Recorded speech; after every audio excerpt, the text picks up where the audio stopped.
Ay mga boss, magandang araw sa inyo.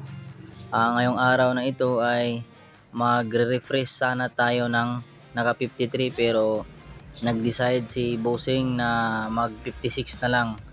Ang load nga pala ng motor na ito ay 56 big valve na naka-stroke ng 1.5. So plus 3 siya mga boss. So ito yung pamaraan natin paano tayo mag valve pocket.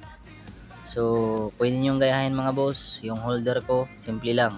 Tapos dito, tatabasan natin yung kanyang valve lock at saka yung retainer. Pwede nyo rin gayahin mga newbie dyan ng mga mechanic na hindi pa alam paano magtabas ng valve retainer. So, sukatin nyo muna para malaman nyo kung ilang ang ibabawas or nabawas. So, ganyan lang mga boss.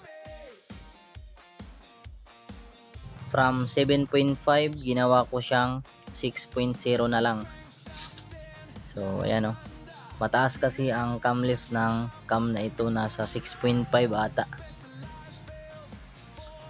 So, dito, tinisting ko siya.